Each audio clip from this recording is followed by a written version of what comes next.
സദൃശവാക്യങ്ങൾ അധ്യായം 6.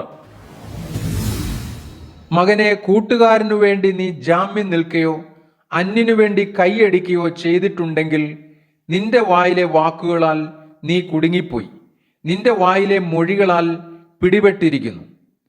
ആകയാൽ മകനെ, ഇതു ചെയ്യുക, നിന്നെ തന്നെ വിടുവിക്കുക. കൂട്ടുകാരന്റെ കയ്യിൽ നീ അകപ്പെട്ടു പോയല്ലോ. നീ ചെന്ന് താണു വീണ് കൂട്ടുകാരനോട് മുട്ടിച്ചപേക്ഷിക്കുക.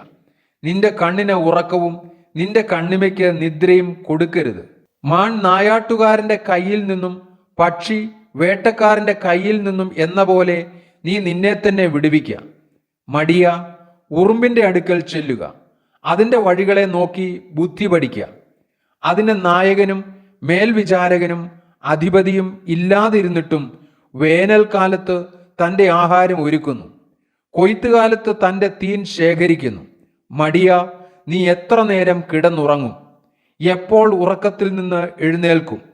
കുറെ കൂടെ ഉറക്കം, കുറെ കൂടെ നിദ്ര, കുറെ കൂടെ കൈകെട്ടി കിടക്ക. അങ്ങനെ നിന്റെ ദാരിദ്ര്യം വഴിപോക്കനെ പോലെയും നിന്റെ ബുദ്ധിമുട്ട് ആയുധപാണിയെ പോലെയും വരും. നിസ്സാരനും ദുഷ്കർമ്മിയുമായവൻ വായുടെ വക്രതയോടെ നടക്കുന്നു. അവൻ കണ്ണിമയ്ക്കുന്നു, കാൽ കൊണ്ട് പരണ്ടുന്നു, വിരൽ കൊണ്ട് ആംഗ്യം കാണിക്കുന്നു. അവന്റെ ഹൃദയത്തിൽ വക്രതയുണ്ട്. അവൻ എല്ലായ്പ്പോഴും ദോഷം നിരൂപിച്ച് വഴക്കുണ്ടാക്കുന്നു. അതുകൊണ്ട് അവന്റെ ആപത്ത് പെട്ടെന്ന് വരും. ക്ഷണത്തിൽ അവൻ തകർന്നു പോകും, പ്രതിശാന്തി ഉണ്ടാകുകയുമില്ല.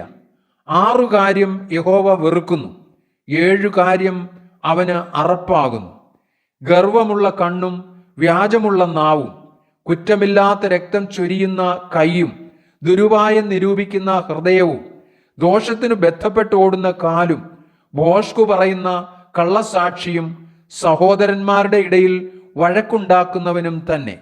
മകനെ, നിന്റെ അപ്പന്റെ കൽപ്പന പ്രമാണിക്ക, അമ്മയുടെ ഉപദേശം ഉപേക്ഷിക്കുകയുമരുത്. അത് എല്ലായ്പ്പോഴും നിന്റെ ഹൃദയത്തോട് ബന്ധിച്ചുകൊള്ളുക, നിന്റെ കഴുത്തിൽ അത് കെട്ടിക്കൊള്ളുക. നീ നടക്കുമ്പോൾ അത് നിനക്ക് വഴി കാണിക്കും, നീ ഉറങ്ങുമ്പോൾ അത് നിന്നെ കാക്കും, നീ ഉണരുമ്പോൾ അത് നിന്നോട് സംസാരിക്കും. കൽപ്പന ഒരു ദീപവും ഉപദേശം ഒരു വെളിച്ചവും, പ്രബോധനത്തിന്റെ ശാസനകൾ ജീവന്റെ മാർഗവുമാകുന്നു. അവ ദുഷ്ടസ്ത്രീയുടെ വശീകരണത്തിൽ നിന്നും പരസ്ത്രീയുടെ ചക്കരവാക്കുകളിൽ നിന്നും നിന്നെ രക്ഷിക്കും. അവളുടെ സൗന്ദര്യത്തെ നിന്റെ ഹൃദയത്തിൽ മോഹിക്കരുത്. അവൾ കണ്ണിമ കൊണ്ട് നിന്നെ വശീകരിക്കുകയുമരുത്. വേശ്യാസ്ത്രീ നിമിത്തം പെറുക്കി തിന്നേണ്ടി വരും. വ്യഭിചാരിണി വിലയേറിയ ജീവനെ വേട്ടയാടുന്നു. ഒരു മനുഷ്യന് തൻ്റെ വസ്ത്രം വെന്തുപോകാതെ മടിയിൽ തീ കൊണ്ടുവരാമോ? ഒരുത്തന് കാൽ പൊള്ളാതെ തീക്കനലിന്മേൽ നടക്കാമോ? കൂട്ടുകാരന്റെ ഭാര്യയുടെ അടുക്കൽ ചെല്ലുന്നവൻ ഇങ്ങനെ തന്നെ. അവളെ തൊടുന്ന ഒരുത്തനും ശിക്ഷ വരാതെ ഇരിക്കയില്ല. കള്ളൻ വിശന്നിട്ട് വിശപ്പടക്കുവാൻ മാത്രം കട്ടാൽ ആരും അവനെ നിരസിക്കുന്നില്ല. അവനെ പിടികിട്ടിയാൽ അവൻ 7 ഇരട്ടി മടക്കി കൊടുക്കാം.